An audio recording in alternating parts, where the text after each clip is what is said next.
ወዶችዬ የምወዳችሁ እንዴት አላችሁልን? ዛሬም በቆንጆዬ ፊልም ነው የመጣነው። ፊልሙን እንደምትወዱት እርግጠኛ ነኝ። ስለዚህ ላይክ እና ሰብስክራይብ ማድረግ እንዳይረሳ። ይበልጥኛል ለማበረታታት ደግሞ ቪዲዮዎቻችንን በቪፒኤን ብቻ ማየት ነው። ወደ ቪዲዮ ፊልማችን ሲጀምር ሙሺ የተባለች ሴት በግዴታ ሼን ሙሃን የተባለውን የሀገሪቱን ሀብታም ሰውዬ እንድታገባ ተደርጋ ነበረ። ከተጋቡም በኋላ ሙሃን እሷ አልጋ ጋር መጥቶ ነበረ። አብረው እንዲያድሩ ምልክት እያሳያት ነው። ነገር ግን በአልኮል ተገፋፍቶ እንደሆነ አውቃ ነበረ። ይህም የሆነው በተደጋጋሚ የሌላ ሴት ስም እየጠራ ነበረ። ከጊዜያቶችም በኋላ ሼይ አርግዛ ነበረ። ከዛም በኋላ ግን ያልተወለደ ልጇን አጣ ነበረ። ማጣቷ ብቻ ሳይሆን ባረገዘችበት ጊዜ ባሏ ሙሃን በጣም ያሰቃያት ነበረ። ልጁንም የራሱ ነው ብሎ አይቀበልም ነበር። በዚህም ጂንጂንግ የተባለች ሴት ወደ እሷ ነበር የመጣችው።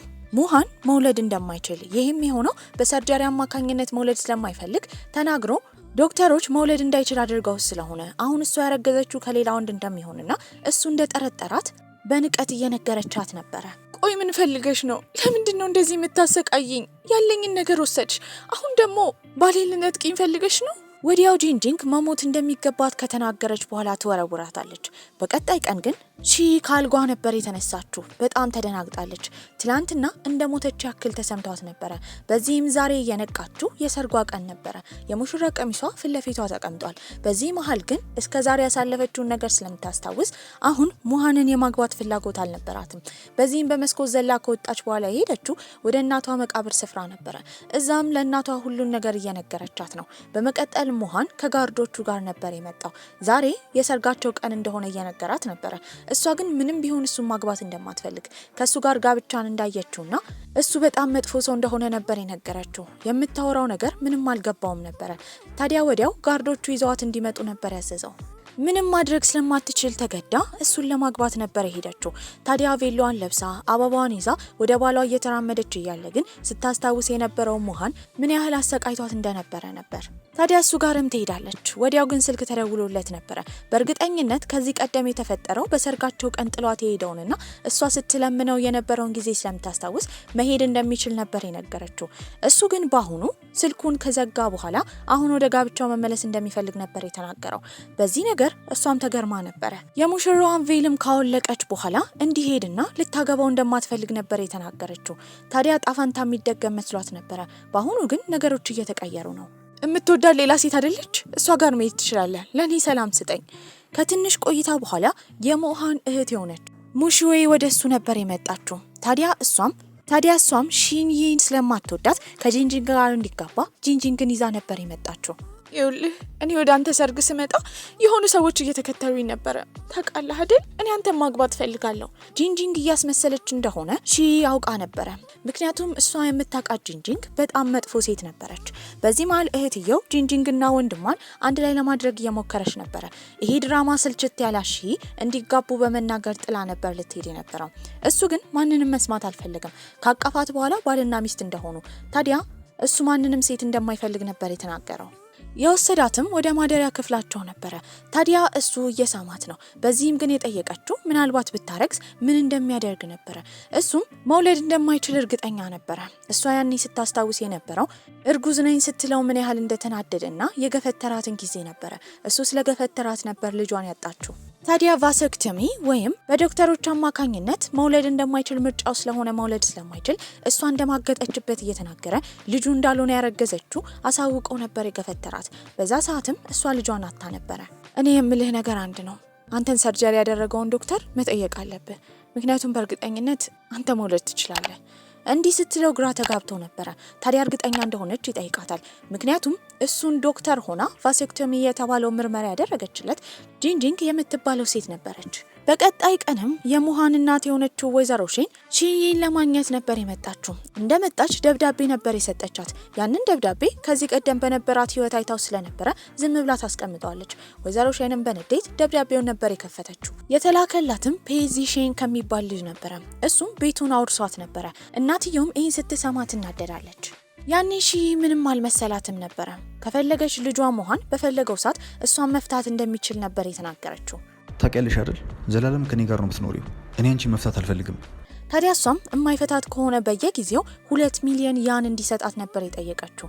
የመጀመሪያውን ቼክ ጽፎ ወዲያው ነበር የሰጣት። በቀጣይ ቀንም ሼይ የሄደችው እናቷ ከመሞቷ በፊት ቡቲክ መክፈት ትፈልግ ነበር። ታዲያ ያ ቡቲክ የሚኖርበትን ቦታ እየቃኘች ነበር። እንደ ድንገትም እዛ የተገናኘችው ከዚህ ሼን ጋር ነበር። ዚሼን የልጅነት ጓደኛዋ ነበር። እንዲገናኙ እሷ ጠይቃው ነበር ወደዛ የመጣው።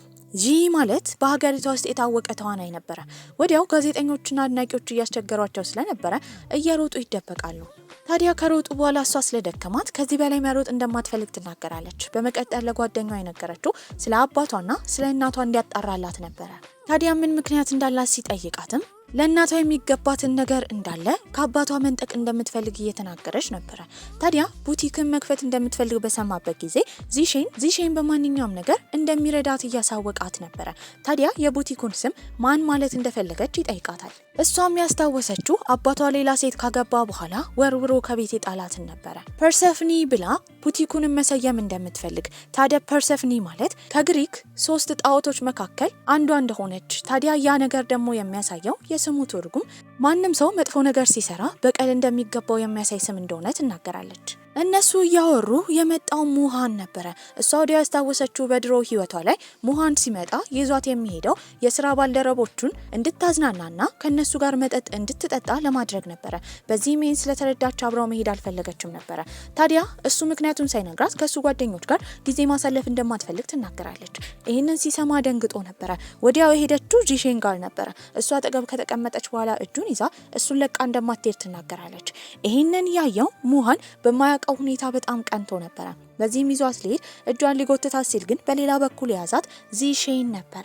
የተናደደው ሙሃንም በእርግጠኝነት ዚሼን ሺን እንደሚወዳት ስለሚያውቅ እሷ መልሳ እንደምትወደው ይጠይቃታል። እሷ ግን ምንም አይነት መልስ ብትመልስ ስለማያምናት መልስ መመለስ እንደማትፈልግ እየተናገረች ነው። ወዲያው ስልክ ነበር የተደወለው።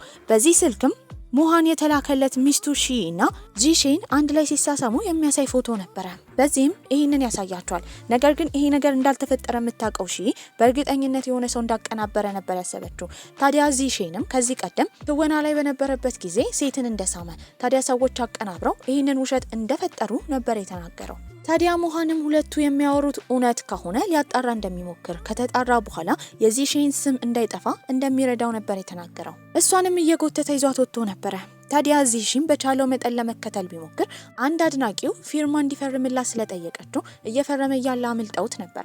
እየሮጠ ሲወጣ ግን ሺን ከሰው ጋር ተጋጭታ መሬት ላይ ወድቃ ነበረ። ሙሃን የገፈተራት መስሎት ዚሼን ለመደባደብ ተጠግቶ ነበረ። እሷም ሁለት ወንዶች እንዳይደባደቡ ሙሃን እየረዳት እንደነበረና ሰው እንደገፈተራት ትናገራለች። ቤትም ከገቡ በኋላ ስለሱ ሰርጀሪ ምን እንደምታውቅ እየጠየቃት ነበረ። ሺም ከማስረዳቷ በፊት የመጣችው የሙሃን እናት ነበረች። ጂንጂንግ ምግብ እንደሰራችና የሷን ምግብ እንዲመገብ ነበር የጠየቀችው። ታዲያ ይሄንን ያየችው ሺን በእርግጠኝነት ጂንጂንግ እንደዚህ ደና እንደሆነች የምታስመስለው ሙሃንና እናትየው እንዲወዷን ለማድረግ ስለሆነ ይሄንን ስለምታውቅ ሚስጥሯን ለማጋለጥ ነበር ያሰበችው። ታዲያ ሙሃን ላይ ሰርጀሪ ያደረገችው እሷ እንደሆነች በእርግጠኝነት ሰርጀሪውን ካደረገች የሪፖርት ካርዱን እንድታመጣ ነበር የጠየቀቻት። ጂንጂንግም እውነቱ ስለታወቀባት ተደናግጣ ነበረ። ታዲያ ከሱ ልጅ ለመውለድ ስለምትፈልግ ነበረ የእሱን ሰርጀሪ በደንብ ያልሰራችው። ታዲያ ሪፖርቱን ከረጅም ዓመት በፊት ስለሆነ እንደማታገኘው እየተናገረች ነበረ። ሙሃንም ጂንጂንግ እየዋሸች እንደሆነ በተረዳበት ጊዜ ተናዶ ነበር። ወይ ደግሞ ሁሉ ነገር ውሸትሽ ስለሆነ ሪፖርቱን ማግኘት ስለማትቺ ነው እያስመሰልቻለሽው። ታዲያ ጂንጂንግም እውነቱ ሲታወቅባት ለማስቀየስ የሞከረችው ከዚህ ቀደም ስለሞተችው ሻሻ ስለተባለችው እህቷ ነበረ። ታዲያ ያንን ሞት ያቀናበረችው ሺ እንደሆነችው እየተናገረች ነው። እናትየው ይህንን ወሬ እንዳትሰማ ለማድረግም ሙሃን ይዟት ወጥቶ ነበረ። ታዲያ ሻሻ የምትባለው ልጅ በአባት የምትገናኛት እህቷ ነበረች። ለጂንጂንግ ደግሞ ከእናትም ከአባትም እህቷ ነበረች። በዚህም ሺ እንደዚህ አይነት ነገር እንደማታደርግ እየተናገረች ነው። ጂንጂንግ ግን በእርግጠኝነት እህቷን ሻሻን የገደለችባት እሷ እንደሆነች እየተናገረች ነበረ። ታዲያ ሺ አንድ እውነታ ታውቅ ነበረ። ሻሻ የተባለችው ልጅ ቁርጥ እሷን ትመስል ነበረ። ታዲያ ሙሃንም እሷን ለማግባት የፈለገው ሻሻን ስለምትመስል ብቻ ነበር። ይኸውልሽ እኔ በዛ ጊዜ ምንም ገንዘብ አልነበረኝም። አባቴ እንኳን ጥሎኝ ነበረ። አደጋውን የማቀናብርበት ገንዘብ ሊኖረኝ አይችልም። በተቃራኒው ግን አንቺ ገንዘብ ነበረሽ። ምናልባት እህታችንን ሻሻን የገደልሻት አንቺ ነሽ። አረባክሽ ተይ እንጂ እናቴና አባቴ ከቤት ያባረሩሽ ምክንያት እኮ አንቺ ገና የሃይስኩል ተማሪ እያለሽ የሆነ ወንድ ለማማለስ ስትሞክሪ ነበረ። ጂንጂንግ የምታወራው ወሬ ሁላ ውሸት ነበረ። የሙሃን እናትም ወደ ውስጥ ከገባች በኋላ ሺ የቤተሰቡ አባል መሆን እንደማይገባት ከሙሃን ጋር እንድትፋታ ነበር የተናገረችው። ይሄ ዜና ለሺ ትልቅ ዜና ነበረ። በዚህ መፋታት እንደምትፈልግ ትናገራለች። ነገር ግን የሰማው ሙሃን ምንም ቢሆን ሚስቱ እስከሆነች ድረስ እሷን የሚሰድባት ሰው እንደማይፈልግ ለእናትየው ይናገራል። ወደ ክፍላቸውም ከገቡ በኋላ እሱ ከሻወር እየወጣ ነበረ። ከላይ ምንም ልብስ አልለበሰም። ወዲያው አይኗን ከሸፈነች በኋላ ልብስ እንዲለብስ እየጠየቀችው ነበረ። ታዲያ እሱም ወደ አልጋው ነበር የጣላት። ታዲያ ሌላ ነገር ሊፈጠር እንደሆነ ስለተረዳችም ልጅ መፈጠር ስለሌለበት መቆጣጠሪያ ማዋጥ እንዳለባት እየተናገረች ነበረ። ታዲያ እሱም ልጅ ቢፈጠር እንኳን ልጁን እንደሚንከባከበው እሷንም እንደሚንከባከባት እየተናገረ ነበር። ይሄንን ማመን ግን ጭራሽ አልፈለገችም። ምክንያቱም ድሮ ያሳለፈችውን ነገር በደንብ ታቅ ነበረ። በቀጣይ ቀንም ለእናቷ ቡቲክ የመረጠችውን ቦታ እየተዟዟረች እያየች ነበረ። በቦታው ደግሞ እሷን ሲከተላት የነበረው ሙሃን ከሩቅ እያያት ነው። ታዲያ እሱ ተላላኪ የተናገረውም ሺ ያንን ቦታ በጣም እንደወደደችው፣ ነገር ግን ለኪራይ የሚሆን ብዙ ገንዘብ ስለሌላት እያመነታች እንደሆነ እየተናገረ ነበረ። ይህንን የሰማው ሙሃንም ነገሩን እንዲቆጣጠረው ለተላላኪው ነበር የተናገረው። ወዲያው ለሷም ከአከራዩ ስልክ ይደወልላታል። ታዲያ መከራየት እንደምትችል ነበር የተነገራት። ከትንሽ ቆይታ በኋላ ግን ሙሽዌ የተባለችው የሙሃን እህት ወደ አንድ ሆቴል እንድትመጣ ጠርታት ነበረ። ታዲያ ያን ያስታወሰችው እሷንና ዚሼንን እዛ ሆቴል እንዲገናኙ ካደረገች በኋላ ወሬ እንደምታስነሳባቸው፣ አክተሩ ዚሼንም በዚህ አጋጣሚ ችግር ውስጥ እንደሚገባና ሙሃን ራሱ ምንም እንዳላደረገች ሺ ብትነግረው እንደማያምናት የነበረውን ጊዜ አስታውሳ ነበረ። ምንም ቢሆን ግን እዛ ሄዳ ለመጋፈጥ ነበር ያሰበችው። መኪና ውስጥ ስትገባ ወዲያው ለሱ ስልክ ተደውሎለት ነበረ። ታዲያ ሙሃንም የተነገረው እሷ ሆቴል ውስጥ እንደሆነች ነበረ። የነገረችው እህትየው ናት። ታዲያ ግን እህትየው እየዋሸች እንደሆነ ያቅ ነበረ። ምክንያቱም ሺ ፊት ለፊቱ ነበረች። ምንም ይሆን ግን ነገሩን ለማጣራት ወደ ተባለው ቦታ ሄደው ነበረ። እህትየውም ሺ ትኖርበታለች ብላ ያሰበችውን ክፍል በምታሳይበት ጊዜ እዛ ክፍል ውስጥ የነበሩት ሌሎች ሰዎች ነበሩ። በውሸቷም ኩምሽሽ ነበር ያለችው። በመቀጠልም ሺ እና ዚሼን ከሌላ ቦታ ነበር የመጡት። ታዲያ እህትየው ለማቀናበር ያሰበችውን ነገር ቀድመው እንዳወቁባት፣ እሷ ይሄንን ነገር ያደረገችው ከጂንጂንግ ጋር በመተባበር እንደሆነ እየተናገሩ ነበረ። ሙሃንም ጂንጂንግ እንዳለችበት እህቱን ይጠይቃታል። እህትየው ግን ለጂንጂንግ ደግፋ እንደሌለችበት እየተናገረች ነበረ። ወዲያው ተላላኪው ጥቁር በጥቁር የለበሰች ሴት ወደዛ እየጎተተ ነበር ያመጣው። ኮፍያዋ በሚወድቅበትም ጊዜ ጂንጂንግ ነበረች። እኔ ይህንን ነገር ሳቀናብር አልነበረም። ሺ ወደዚህ ሆቴል ትመጣለች ተብሎ ስለተነገረኝ እውነቱን ለማጣራት ነው የመጣሁት። ላንተ ስል ነው ወደዚህ የመጣሁት እኮ። እሱ ግን ምንም ሊሰማት እንኳን አልፈለገም ነበረ። በቦታው የተለያዩ ጋዜጠኞች ስለነበሩ ወዲያው ሺ ነበረ እጇን የያዘው። ጂሺ ላይ ወሬ እየተወራበት ስለሆነ ሺ የሱ ፍቅረኛ እንዳልሆነች፣ የሙሃን የራሱ ሚስት እንደሆነች፣ በጣም እንደሚወዳት በመናገርም በሰው ሁሉ ፊት ነበር የሳማት። ቤትም ከገቡ በኋላ ሙሃን ሺን ሲጠይቃት የነበረው አሁንም ከሱ ጋር የመፋታት ሀሳቧን እንዳልተወች ነበረ። ታዲያ እሷም መፋታቷ እንደማይቀር፣ ይህም የሚሆነው እሱ የወደዳት ሙሻሻን ስለምትመስል ብቻ እንደሆነ፣ በዚህም ትዳሩ እውነት እንዳልሆነ እየተናገረች ነበረ። ታዲያ እሱም በሙሻሻ ግድያ ውስጥ እሷ አለች ብሎ እንደማያምን፣ ነገሩን ደግሞ ለማጣራት እየሞከረ እንደሆነ ይናገራል። ታዲያ እሱ ግን በማያውቀው ሁኔታ በተደጋጋሚ እያሰበ የነበረው ስለ ሺ ነበረ። በዚህም ስለ እሷ ያለውን ስሜት አጣርቶ ማወቅ እንዳለበት ያስባል። ወደ አልጋ በሄደበትም ጊዜ እያለቀሰች ነበረ። ታዲያ እሷ እንድታለቅስ እንደማይፈልግ ይነግራታል። የሻሻ ትክክለኛ ሞት ምን እንደሆነ ማወቅ እንደሚፈልግ፣ በዚህ መሀል ደግሞ እሷ ሚስቱ እስከሆነች ድረስ አጠገቡ ሆና እንድትረዳው ነበር የጠየቃት። እሷም ተስማምታ ነበረ። በቀጣይ ቀን እሱ አቅፏት ነበር የነቃችው። ዞር ብላ እያየችው ውበቱን እያደነቀች ነበረ። ታዲያ ግን ያስታወሰችው ዛሬ ቡቲኳ የሚከፈትበት ቀን እንደሆነ ነበረ። ተጣድፋ ለመሄድ ስትሄድም ከጎተታት በኋላ ይሰማታል። ታዲያ ለዛሬ ስኬቷ ስጦታ እንደሆነ ይነግራታል። ወደ ቡቲኩም ሄዳ ይሜንግ ከተባለው ጓደኛዋ ጋር ትንሽ መክፈቻ ነበር ያዘጋጀችው። በመቀጠል ወደዛ አበባ ይዞላት የመጣው ዚሼን ነበረ። ታዋቂ ሰዎችን ወደዚህ ጠርቶ ሊያስተዋውቅላት እንደሚፈልግ ይነግራታል። እሷ ግን ምንም ቢሆን ቡቲኳ እንዲታወቅ የምትፈልገው በስራዋ እንጂ እሱን ስለምታውቀው ብቻ እንዲሆን እንደማትፈልግ ትናገራለች። ታዲያ ቡቲኳንም ለማስተዋወቅ ፍላየሮች እየበተነች ነበረ። ያኔ ሙሃን እሷን ለማግኘት ነበር የመጣው። በዚህም እሱ በሀገሪቷ አስተዋቂ ሀብታም ስለሆነ ቡቲኳን ሊያስተዋውቅላት እንደሚችል ይነግራታል። እሷ ግን በራሷ ማስተዋወቅ እንደምትፈልግ፣ ነገር ግን ሊያግዛት ከፈለገ የምትበትነውን ፍላየር እንዲበትንላት ነበር የጠየቀችው። እሱ ቆንጆ እንደሆነ እርግጠኛ ስለሆነ ሴቶች ስለሚከቡት በእርግጠኝነት ፍላየሩን በደቂቃ እንደሚበትን ተናግሮ ሲሄድ ፊቱ ላይ ያለው መኮሳተር ግን ሰዎች ፈርተውት ወረቀቱን መቀበል አልፈለገው ነበረ። ይሄንን ያየችው ሺም ምናልባት አሻንጉሊት እላዩ ላይ ካደረገ ሰዎች እንደሚቀበሉት ትነግረዋለች። የተባለውን ነበር ያደረገው። በትንሽ ሰዓትም ፍላየሩን በትኖ ነበረ። ላደረገላት ነገር ደስተኛ ነበረች። ሰዎችን እየቀጠረች ነበረ። ቡቲካ ውስጥ በነበረችበት ጊዜ ቺየን የተባለች ልጅ ለመቀጠር ትመጣለች።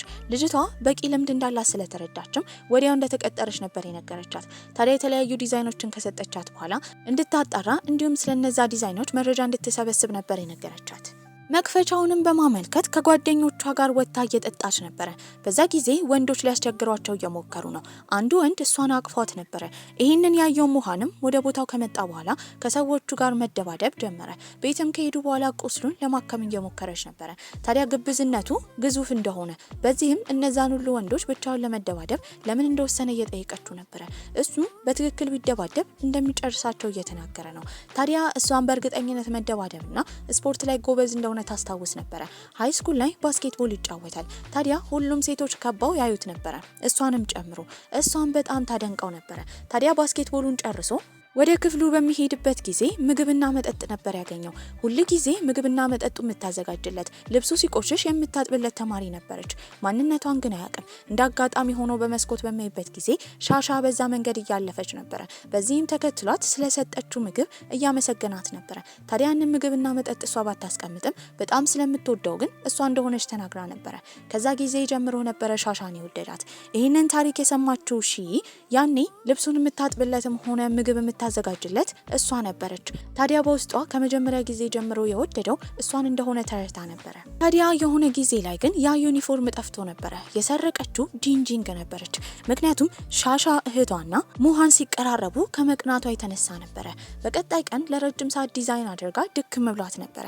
እሷን ሊያገኛት የመጣው ሙሃን ነበረ። ነገር ግን በጣም ነበር የተናደደው። ምክንያቱም ለጂሼን የሚሆን ሱፍ እያዘጋጀች ነበረ። እሱም በጣም ይቀናል። እሱም ያንን ሱፍ እሱ መውሰድ እንደሚፈልግ እየተናገረ ነበረ። አይሆንም፣ ላንተ አልሰጥም። እስከዛሬ ስለረዳኝ ለሱ ማመስገኛ ነው የሰራሁት። ሲቀጥል ደግሞ የሱፉ ልኬት እኮ ላንተ አይሆንም። እሱም ያኮርፋት ጀመረ።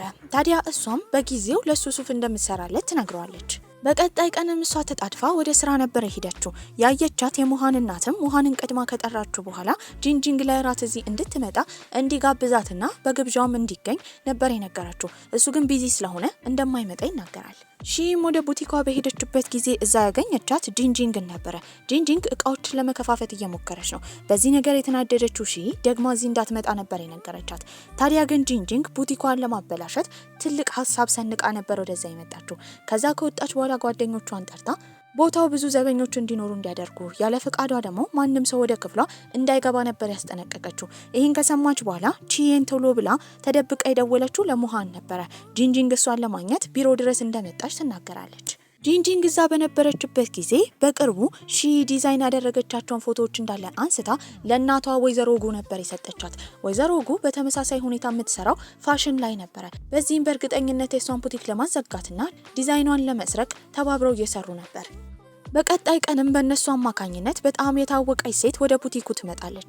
ልብስም እየለካች ነበረ። ታዲያ ግን ልብሱ ውስጥ የተገኘው መርፌ ነበረ። በዚህም እነሱን ጥፋተኛ ስታደርጋቸው ሰውነቷ ላይ የደረሰው ጉዳት በእነሱ ምክንያት እንደሆነ እየተናገረች ነበረ። በዚህም ብዙ አጸፋ አጋጥሟቸው ነበረ። ይህንን ያደረጉት ጂንጂንግና እናቷ ነበረ። ታዲያ ሺም ከባድ ሐዘን ውስጥ ገብቷ ነበረ። ተላላኪዋ ሺየንም ይሄ ነገር የተፈጠረው በሷ ምክንያት ስለሆነ ይቅርታ እየጠየቀቻት ነበረ። እሷም ችግር እንደሌለው ነገር ግን ብቻዋን መሆን እንደምትፈልግ ተናግራ ትወጣለች። የተፈጠረውን ነገር ሺየን ወዲያው የተናገረችው ለሙሃን ነበረ። እሷም ራሷን ለማጽናናት የሄደችው መጠጥ ቤት ነበረ። ለረጅም ሰዓት እየጠጣች ነው። እሷን ለመውሰድም ሙሃን ወደ ቦታው ይመጣል። ታዲያ ተላላኪው መኪናውን ይዞ እንዲሄድ እሷን አዝሎ ወደ ቤት እንደሚያደርሳት እየተናገረ ነበረ።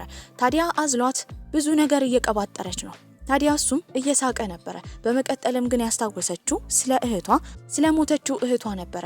ሁሉም ሰው ጥፋተኛ እያደረገ ያለው እሷን እንደሆነ፣ ታዲያ ግን እሷ ምንም እንዳላደረገች ትናገራለች። ሙሃንም እሷ እዚህ ነገር ውስጥ እንደሌለች እርግጠኛ እንደሆነ ይናገራል። በቀጣይ ቀንም ወደ ቡቲኩ ተመልሳ ነበረ። ጓደኞቿንም ከሰበሰበች በኋላ ድጋሚ ለማንሰራራት ሀሳብ እንዳላት፣ ታዲያ አብረዋት እንዲሰሩ ነበር የጠየቀቻቸው። እነሱም ደስተኛ ነበሩ። በመቀጠልም ሙሃን ሊያገኛት ይመጣል። እሱም ባሏ እንደሆነ ለሁሉም ሰው ካስተዋወቀች በኋላ ከዛ ቦታ አፍራ ይዛው ነበር የሄደችው። ጓደኞቿ ለሷ ደስተኛ ሆነው ነበረ። ከዛም በኋላ ሙሃን የጠየቃት በቅርቡ ልደቱ ስለሆነ ለልደቱ ምን ማዘጋጀት እንደምትፈልግ ነበረ። ታዲያ በበኩሉ እሱ ትልቅ ዝግጅት ስለሚያዘጋጅ እዛ ነበር የጋበዛት። እሷ ግን ለልደቱ የሚሆን ምንም ነገር ስላላዘጋጀች ጨንቋት ነበረ። ቤትም በሄዱበት ጊዜ እህቱ በር ላይ ነበር የተቀበለችው። እሷና ጂንጂንግ አንድ ላይ ሆነው የሄዱት ሾፒንግ እንደሆነ ለሱም ልደት የሚሆን ብዙ ስጦታዎች እንደገዙለት እየተናገረች ነበር። እሱ ግን ይህን ከሰማ በኋላ ስለ ጂንጂንግ ምንም ማዳመጥ ስለማይፈልግ ሚስቱን ይዞ የሄደው ወደ ክፍሉ ነበር። እኔ በጣም የሚገርመኝ ግን ቤተሰቦች በጋራ ለምንድን ነው ጂንጂንግ እንደዚህ የምትወዷት? እኔን እዚህ ነገር ውስጥ አታካችኝ። እኔ እሷ ምንም አይመችኝም። ታዲያ እሱም ባይሆን ጂንጂንግን የሻሻ ሞት ላይ እንደሚጠረጥራት እየተናገረ ነው። ታዲያ እሷም ፖሊሶች ከመረመሩ በኋላ ሻሻ የሞተችው በአደጋ እንደሆነ እንደተነገረ፣ ለምን እሱ ሰዎች እንዳቀነባበሩ እንደሚጠረጥር ጠይቃው ነበረ። ታዲያ እሱም ሻሻ ከመሞቷ በፊት የተናገረችው ልትገላት እንደፈለገች እንደነበረ ይነግራታል። ታዲያ እሷም በመቀጠል የሄደችው ወደ ስራዋ ነበረ። ለዚህ ሼን የምትሰጠውን ሱፍ ጨርሳ እየተኮሰችው ነበረ። እሱም ይሄን ካየ በኋላ ወዲያው ሱፉን ይወስዷል። ለሱ ልኬት እንደሚሆን በመናገር ከለበሰው በኋላ እሱ እንደሚወስደው እየነገራት ነበረ። እሷ ግን እንደሰፋበት እየተናገረች ነው። ከመቅናቱ የተነሳ ግን ያንን ሱፍ ጭራሽ አልሰጥም ይላል። ታዲያ ተኝቶን በነበረበት ጊዜ ቤቱን አስሳ ብትፈልገው ሱፉን ልታገኘው አልቻለችም ነበረ። ታዲያ ወደ እሱም ሄዳ ትመታዋለች። እንደ ድንገት ከእንቅልፉም ነቅቶ ነበረ። ታዲያ እሱም ወደ አልጋው ነበር የወሰዳት። በቀጣይ ቀንም ዚሼን አድናቂዎቹ እያስቸገሩት ነበረ። ታዲያ እሱን ለማግኘት ወደዛ መታ ነበረ። ጠባቂዎቹም እሷን ወደ ውስጥ እንዲያስገቧት ነበር የተናገረው። ወደዛ የጠራት ትልቁ ምክንያት ስለ አባቷ መረጃ ስላገኘ ነበረ። በዚህም አባትየው አሁን እያስተዳደረ ያለው ገንዘብ እንዳለ ከእናቷ የወረሰው እንደሆነ እየተናገረ ነበር። ታዲያ ዚሼን የሚያደርግላት ነገር እንዳለ ለህይወቷ ጠቃሚ እንደሆነ ካመሰገነችውም በኋላ ውለታውን አንድ ቀን እንደምትከፍል እየተናገረች ነበረ። እሱ ግን ለሷ የሚያደርገው ነገር ከውለታ መቆጠር እንደሌለባት ከናገራት በኋላ በሞተር ሳይክሉ ያንሸራሽራት ጀመረ። ወደ ቤት በገባችበት ጊዜ ግን ቁም ሳጥኗ እንዳለ ድብልቅልቅ ብሎ ነበረ። ታዲያ እንዳሰበችውም ለሙሃን ልደት ያዘጋጀችው ቀሚስ በቦታው አልነበረም። ነገር ግን እዛ ሆን ብላ ካሜራ ገጥማ ነበረ። የሙሃን እናትና እህት ከመጡ በኋላ ቀሚሷ ከሌለ ወደ ዝግጅቱ መሄድ እንደሌለባት በመሳለቅ እየተናገሩ ነበረ። በመቀጠልም ሙሃን ይመጣል። ታዲያ እሱም ካሜራ ገጥሞ ከሚስቱ ጋር እንደነበረ ትክክለኛ ቀሚሱን የሰረቀውን ሰው በቅርቡ ማወቃቸው እንደማይቀር እየተናገረ ነው። የሰረቀችው ደግሞ ከእናትየው ጋር በመተባበር ጂንጂንግ ነበረች። ታዲያ ዝግጅቱ ላይ ግን እሷ ቆንጆ ቀሚስ ለብሳ ነበር የመጣችው። የገዛላትም ሙሃን ነበረ። ይህንን ያየችው ጂንጂንግ በቅናት ቅጥል ትላለች። ታዲያ ሺም ጮክ ብላ ስትናገር የነበረው ያንን ቀሚስ የገዛላት ባሏ እንደሆነ ነበረ። ታዲያ እሱ ጓደኞቹን ለማግኘት በሄደበት ጊዜ የሙሃን እህትና ጂንጂንግ በድብቅ ወሬ እያወሩ ነበረ። ይህንን ያየችው በእርግጠኝነት የሆነ ነገር እያቀናበሩ እንደሆነ አስባ ነበረ። ታዲያ ለአንዲት ሴትም መድኃኒት ነበር የሰጧት። እሷን በታዘዘችው መሰረት ያንን መድኃኒት የከተተችው ሙሃን የሚጠጣበት መጠጥ ላይ ነበረ። ታዲያ እሱም ወደ አንድ ክፍል እንዲመጣ ወረቀት ተሰጥቶታል። ወረቀቱን የሰጠችው ሚስቱ እንደሆነች ተነግሮት ነበረ። ወደ ላይ በሚወጣ በት ጊዜ ግን ለረጅም ሰዓት በቦታ ያልነበረችው ነበር ያገኛት። ጂንጂንግ መጸዳጃ ቤት ውስጥ ቆልፋባት እንደነበረ እየተናገረች ነው። በዚህም እሱ ወረቀቱን የላከችለት እሷ እንዳልሆነች ስለተረዳ ወረቀቱን ኪስ ውስጥ ነበር የደበቀው። ታዲያ ስጦታ ልትሰጠው እንደምትፈልግ በመናገር ይዛው ሄደችው። ለመጀመሪያ ጊዜ ሰዎች ሲያስቸግሯት እሱ ትምህርት ቤት እያሉ አድኗት ነበረ። ያኔ ነበር ፍቅር የያዛት። ታዲያ እሱም ያንን ልብስ ለብሶ እንዲመጣ ነበር የነገረችው። ልብሱም ዩኒፎርም ነበረ። ወዲያው እሱ ይስማት ጀመረ። መድኃኒቱ እየሰራ ነበረ። በዚህም የተረዳው እነ ጂንጂንግ ሆን ብለው እንዳቀናበሩት ነበረ። ታዲያ እሱም እንድትርቀው፣ ምክንያቱም አሁን ራሱን መቆጣጠር እንደማይችል እየነገራት ነበረ። ቤትም ከሄዱ በኋላ ከባድ የራስ ምታት ይዞት ነበረ። እሷ ግን ራቂኝ ያላትን ትታ እየቀረበች እየተንከባከበችው ነበረ።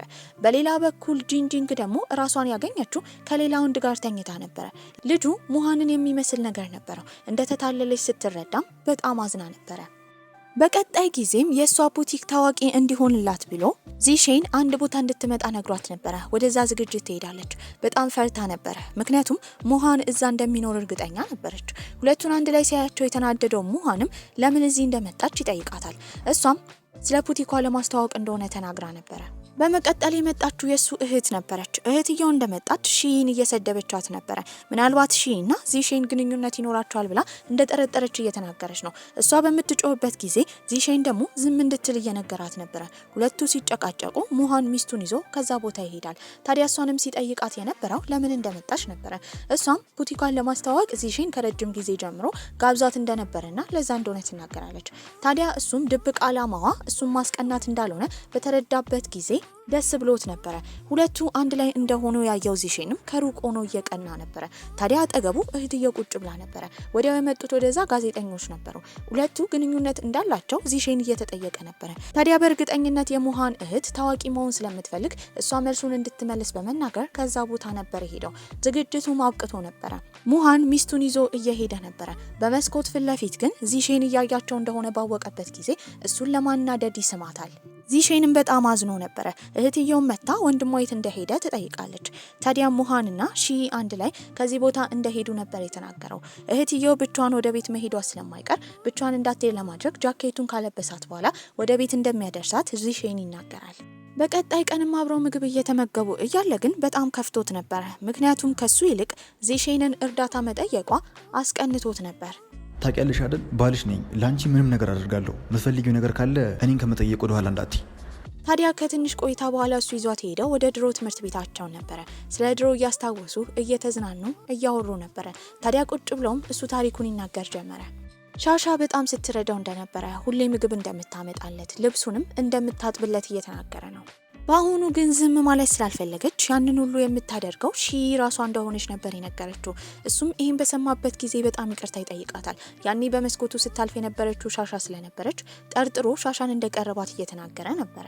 ጂንጂንግ በሰዓቱ ያለችበት ሁኔታ ጥሩ አልነበረም። እናትየው የሺ ፑቲክ በጣም ታዋቂ እየሆነ ስለሆነ ጂንጂንግ እየተዘናጋች እንደሆነ እየነገረቻት ነው። እሷ በበኩሏ የራሷ ችግር ነበራት። ከዚህ ቀደም አብራው ያደረችው ልጅ የራቁት ፎቶዋን ከወሰደ በኋላ ገንዘብ እንድትሰጠው በመናገር እያስፈራራት ነበረ። ያንን ሁሉ ገንዘብ ደግሞ ከየትም ማምጣት አትችልም። በዚህም አንድ ነገር ለማድረግ ነበር ያሰበችው። ጓደኛዋን ሙሽዌን ወደ አንድ ክለብ ይዤሽ ልሂድ ብላ ወደዛ ይዛት ትሄዳለች። እሷን አሳልፋ ለወንዱ ከሰጠች በኋላ እሱ አብሯት አድሮ እሱ አስክሮ አብሯት ካደረ በኋላ የአግቢን ጥያቄ ለመጠየቅ በተዘዋዋሪ ሀብታም ለመሆን ነበር ያሰበው። ታዲያ እዛ ይዛት በሄደችበት ጊዜ እንደ ድንገት ዚሼን ክለብ ውስጥ ነበረ። ወዲያው ደውሎ የተናገረው ለሺ ነበረ። ታዲያ ሺም እንዲከታተላቸው ነበር የነገረችው። መጠጡ ላይም አደንዛዥ ነገር ስለነበረ የሙሃን እህት እየደነዘዘች ነበረ። ታዲያ ይህንን ያስተዋለችው ጂንጂንግም መሄድ እንዳለባት በመናገር ትወጣለች። በመቀጠልም የደወለችው ለሙሃን ነበረ። ታዲያ እህቱ ከሰዎች ጋር እየተዝናናች እንደሆነ ተናግራ ነበር የሄደችው። ሁሉም ነገር እንደተሳካ አስባ ነበረ። ታዲያ እህትየውንም ሰውየው ይዟት ሄደው ወደ መጸዳጃ ቤት ነበረ የጠረጠረው። ዚሼንም አጠገቡ ላለችው ሴት ጓደኛዋ በጆሮዋ ካንሾካሾኮላት በኋላ ይሄዳል። ታዲያ ባልተገባ መልኩ ልጁ እየነካካት ነበረ። እንዲያቆም ከተናገረ በኋላ እሷን ይዟት ነበር ሄደው። ታዲያ የታዘዘችውም የሱ ሴት ጓደኛ ልጁን ለማማለል ስትሞክር እሱ እዛው ቀርቶ ነበረ። በቀጣይ ቀንም ከስካሯ በነቃችበት ጊዜ እህትየው በጣም ደንግጣ ነበረ። አብረው እንዳደሩ ትጠይቀዋለች። እሱ ግን በመካከላቸው ምንም ነገር እንዳልተፈጠረ፣ ነገር ግን ጂንጂንግ እሷን ለሌላ ሰው አሳልፋ እንደሰጠቻት እየነገራት ነበረ። እህቷና ሺ መተው ይሄን ነገር ቢያስረዷት እሷ ግን ማመን የፈለገችው ጂንጂንግን ብቻ እንደሆነ፣ ታዲያ በዚህ ሁሉ ቅንብር ውስጥ እንደሌለችበት ነበር የተናገረችው። ሙሃንም በጣም ተናዶ ነበረ። እሷን ሊያደነዝዛት የሞከረውን ሰውዬ ማንነቱን እያጣራ ነው። የሙሃንም እናት ጂንጂንግና እሷ አንድ ላይ እንዲሆኑ ስለምትፈልግ ሄዶ ጂንጂንግን እንዲያገኛት እየጠየቀችው ነበረ። እሱ ግን እምቢ ነበር ያለው። ታዲያ ጂንጂንግ እህቱን ልትጎዳ እንደምትፈልግ ለእናትየው ይናገራል። በሌላ በኩል የጂንጂንግ አባት ደግሞ ተናዶባት ነበረ። ከሰው ጋር በማደሯ የቤተሰባቸውን ስም እያጠፋች እንደሆነ ነበር የተናገረው። እናትየው ግን ለማረጋጋት እየሞከረች ነበረ። ወዲያ ስሙን ያጠፋችው የሙሃንን ነበረ። ታዲያ ሙሃን ተጠቅሞባት እንደ ጣላት እየተናገረች ነው። ይህንን የሰሙ የእሷ ቤተሰቦችም ወዲያው የደወሉት ለሙሃን እናት ነበረ። ስለሱ ይህን ታሪክ ከሰማ በኋላ ግን ለማንም ወጥቶ ማስረዳት አልፈለገም። ሙሃን ምንም አልመሰለውም ነበረ። ወዲያው የመጣችው የሱ እናት ነበረች። ታዲያ ጂንጂንግ ራሷን ለማጥፋት ሞክራ ሆስፒታል እንዳለች ነበር የተነገረው። እሱ ሄዶ እንዲያያት እናትየው ብትናገርም እምቢ ነበር ያለው። ይህንን የሰማችው ሺ ምንም ቢሆን በአባት በኩል የምትገናኛት እህቷ ስለሆነች ሆስፒታል እሷን ማየት እንደምትፈልግ ትናገራለች። ያኔ ሙሃንም አብሯት መሄድ እንደሚፈልግ ነበር የተናገረው። እነሱም እየጠየቋት ነበረ። ጂንጂንግ ግን ሳታፍር ጥፋቱን እንዳለ ሙሃንና ሺ ላይ ለመደፍደፍ እየሞከረች ነበረ። ስራዋንም የሚያውቀው ሙሃን ሁሉም ሰው ከሆስፒታል እንዲወጣ ነበር ያዘዘው። ብቻዋን እያወራት ነበረ። ታዲያ እሷ ጥፋተኛ እንደሆነች የሻሻ ግድያ ላይም እጇ እንዳለበት እንደሚያውቅ ማስመሰሏን እንድታቆም እየነገራት ነበረ። ታዲያ ግን እሷ ይሄን ሁሉ ነገር የምታደርገው ለሱ እንደሆነ እንደምትወደው፣ ታዲያ ሺ ሚስቱ ብትሆን እንኳን እሷ ውሽማው መሆን እንደምትፈልግ እየተናገረች ነበረ። በዚህ በጣም ነበር የተናደደው። ተንበርክካ እግሩን ይዛ ብትለምነው እንኳን ሊያወራት አልፈለገም ነበረ። ሁሉ ነገር የከፋት ሺም ውጭ ቁጭ ብላ ነበረ። ሙሃንም ሊያወራት ይመጣል። ታዲያ እሷ አሁን የተረዳችው እሱ ምንም ቢሆን የሚወደው ሻሻን እንደሆነ፣ በዚህ የተነሳ ፍቺ እንደምትፈልግ ትነግረዋለች። በጣም ነበር የደነገጠው ነገሩን እንድታስብበት። እሱ ከሷ መለየት እንደማይፈልግና ለሻሻ ያለው ስሜት እንዳበቃ እየተናገረ ነው። ነገር ግን ሁሉም ነገር ሰልችቷታል። ከዚህ በላይ የድሮ ህይወቷን ድጋሚ መኖር ስለማትፈልግ እንደምትፈታው ተናግራ ጥላው ነበር የሄደችው። ከዛ ጊዜ በኋላ ለረጅም ጊዜ ወደ ቤት ተመልሳ አታውቅም ነበረ። የምታተኩረው ስራዋ ላይ ነበረ። በቅርቡ የምታሳየው ፋሽን ሾው ነበረ። ታዲያ አዲሱ ዲዛይኗንም ወደው ነበር። ነገር ግን ጓደኞቿ ከመጡ በኋላ የነገሯት ነገር የጂንጂንግ እናት ተመሳሳይ ቀሚስ መጀመሪያ ልትለቅ እንደሆነ፣ ታዲያ ከዚህ በኋላ ከለቀቀች ኮፒ ያደረገች ተብላ ድርጅቱ እንደሚዘጋ እየተናገሩ ነበረ። ዲዛይኗ እንደተሰረቀባትም ስለተረዳች ያኔ ጂንጂንግ እሷ ቢሮ በመጣችበት ጊዜ ሲሲቲቪ ካሜራ እንደነበረ የዛን የካሜራ ቅጂ ጓደኞቿ እንዲያጣሩ ነበር የተናገረችው። ታዲያ ከትንሽ ቆይታ በኋላ የመጣው ሙሃን ነበረ። ለረጅም ጊዜ ቤት ስላልመጣች በጣም ናፍቃው ነበረ። ታዲያ የጂንጂንግ እናት በቅርቡ ልትለቃቸው ያሰበችውን የቀሚስ ዲዛይኖች እያሳያት ነበረ። እሱም ወደ ቤት እንድትመጣ ይጠይቃታል። እሷ ግን ወደ ቤት እንደማትመጣ ነበር የተናገረችው። እሱም ስለ ሻሻ አሟሟት በደንብ እንዳጣራ፣ በዚህም እጇ ያለበት ጂንጂንግ እንደሆነ፣ ነገሩን ያቀናበረችው እሷ እንደሆነች መረጃ እንዳለው ይነግራታል። እነሱ መረጃ ማምጣታቸው ብቻ ጠቃሚ ስላልሆነ ጂንጂንግ በአፏ እንድታምን ማድረግ እንዳለባቸው ይነግሯታል። በዚህ ሁሉ መሀል እሱን ለመርዳት ነበር ያሰበችው። ሺንም ወደ አንድ ቦታ ይዟት ይሄዳል። ሊያስተዋውቃት የነበረው ሊንኮ የተባለ ሰውዬ ነበረ። እንዳየችው አስታውሳው ነበረ። ድሮ ከእናቷ ጋር አንድ ላይ ቀሚስ ዲዛይን ይሰሩ ነበረ። ታዲያ እሱም ስላደገች በጣም ደስ እንዳለው፣ ታዲያ እናትየው በመሞቷ እንዳዘነ፣ ነገር ግን እሱ እስካሁን ውጪ እንደነበረ፣ እናትየው ብዙ ዲዛይን እንዳደረገችና እንዳይሰረቅባት ፈርታ እንደነበረ፣ በዚህም ለሱ ዲዛይኖቹን እንደሰጠችው ነበር የተናገረው። ታዲያ በመጨረሻ ሰዓት ዲዛይን የምታደርገው ቀሚሶች ስላገኘች በጣም ደስ ብሏት ነበረ። ሊንኮንም ታመሰግነዋለች። ጂንጂንግ ባር ውስጥ ከሌላ ወንድ ጋር ልታስተኛት ከሞከረች በኋላ ከሙሃን እህት ጋር ተገናኝተው አያውቁም ነበረ። ታዲያ አሁን ሆን ብላ የውሸትን ቢሆን ይቅርታ ትጠይቃታለች። እህትየውን በቀላሉ ነበር ያመነቻት። በመቀጠል የጠየቀቻት ግን በቅርቡ ስለምታዘጋጀው ፋሽን ሾው ነበረ። ታዲያ እህትየውም እሷን በማመን የተናገረችው ሌሎች ዲዛይኖችን እንዳገኘች ነበረ። ይህንን ስትሰማ በጣም ትናደዳለች። ለእናትየውም በምትናገርበት ጊዜ እናትየው ድጋሚ ዲዛይኑን መስረቅ እንዳለባቸው ነበረ ለጂንጂንግ የነገረቻት። ታዲያ እሷ በእናቷ ዲዛይን አማካኝነት ዲዛይኑን ነፍስ ዘርታበት ቆንጆ ቀሚሶችን ለብዙ ቀናት ከጓደኞቿ ጋር ሆና ሰርታ ነበረ። በመቀጠልም ወደዛ የመጣው ዚሼን ነበረ። ወይዘሮ ጉ ያዘጋጀችው ፋሽን ፕሮግራም ላይ እንድትገኝ መጥሪያውን ይሰጣታል። እዛም እሷ ሄዳ ነበረ። ታዲያ መድረክ ላይ የወጣችው ጂንጂንግ ነበረች። ስለሷ ቀሚስ፣ እናትየው ስለሰራችው ዲዛይን እንዲሁም እናትየው በይበልጥ የወደደችውን የቀሚስ ዲዛይን ጂንጂንግ የለበሰችው እንደሆነ እየተናገረች ነበረ። ያንን ተመሳሳይ ቀሚስ ደግሞ ለብሳ ነበር የመጣችው። እሷም ወደ ፊት ለፊት ከወጣች በኋላ ያ ቀሚስ የእናቷ ዲዛይን እንደሆነ ወይዘሮ ጉ እንደሰረቀቻት እየተናገረች ነበረ። የእናትየው ጓደኛ የሆነው ዲዛይነርም እናትየው ዲዛይን እንዳደረገች ዋና ማስተርፒሱን በማሳየት ሰዎችን ለማሳመን ችሎ ነበረ። በሱ ብቻ አላበቃችም። ጂንጂንግ በጣም መጥፎ ሰው እንደሆነች፣ የገዛ እህቷን ሻሻን እንደገደለቻት ነበር የተናገረችው። እሱን የሚያሳየን ቪዲዮ ነበር የታየው። ቪዲዮ ላይ ጂንጂንግን የገደላት ሰው የሚስት ነበረች። ታዲያ እሱ ኑዛዜ ጽፎ እንደሞተ፣ ኑዛዜውም የሚያሳየው ጂንጂንግ እንዳዘዘችው እንደሆነ ነበር የተናገረው። ታዲያ አባትየው ሁላ መጀመሪያ ሊመታት ነበረ። ታዲያ ጥፋተኛዋ ጂንጂንግ እንደሆነች ባወቀበት ጊዜ እንዴት የገዛ እህቷን እንደገደለች በመናገር በጥፊ ይመታታል። ታዲያ ጂንጂንግም አባቷ እንዲሁም በጣም የምትወደው ሙሃን የወደዱት ሻሻን ስለሆነ በቅናት ያንን ነገር እንዳቀናበረች ነበር የተናገረችው። ታዲያ እሱ ልጁ እንደሆነች እንኳን ማመን ከብዶት ነበረ።